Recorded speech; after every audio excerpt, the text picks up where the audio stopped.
Thank you, Mr. Chairman, and thank you for being here, General.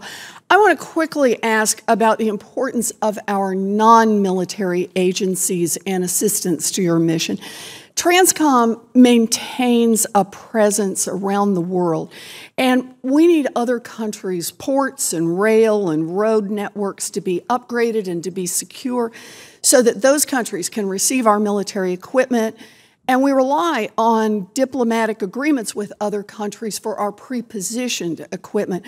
So I just want to ask, General, would a reduction in funding to the civilian agencies and programs that enable your global distribution networks make your job easier or harder? Senator, our job as a COCOM with global responsibilities relies on every partner we can get our hands on. One of our biggest partners is the State Department and a lot of interagency partners around the globe because they help us build relationships in areas that we can't be at on a regular basis. And you can't build a relationship when you need a relationship. Right. So I take it the answer is it would make your job a lot harder. Make it a little harder. Make it a little harder. I agree with this, and I point out that the administration is seeking significant reduction to the Department of State and to USAID. Of course, our military is critically important to our security, but we can't forget that non-military programs are critical enablers of the military to do the jobs that you need to do. Now, General, I also want to ask you another question. When you testified in front of the House Armed Services Committee several weeks ago, you said that getting C-5s out of the backup inventory was your #1 priority for the NDAA.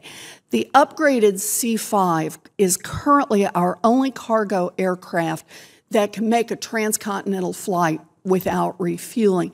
So, General, would having those additional C-5s back in inventory help mitigate your aerial refueling challenge by providing more capacity to move cargo without needing to refuel? Well, I believe we can also do a transcontinental flight with a C-17. But the C-5s, we need those additional C-5s back in the inventory.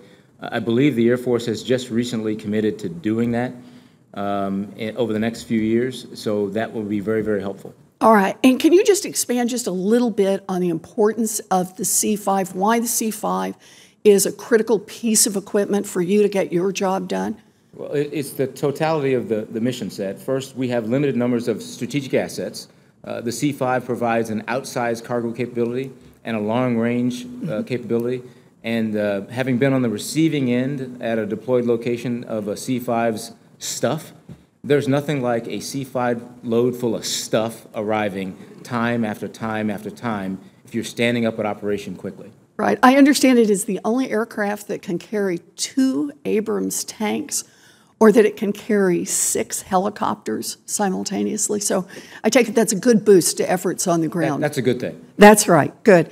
Well, I just want to say making sure that we have every available C-5 seems pretty important to me, not to mention the fact that we have invested a lot of money to upgrade them, and now they're sitting on the ramp. The economics of that just don't add up. Westover Air Reserve Base in Massachusetts has 8 of these aircraft, and the people there tell me that these planes are in use pretty much all the time. And I'm sure they would welcome additional C-5s to be able to work on their mission. So thank you. Thank you, Mr. Chairman.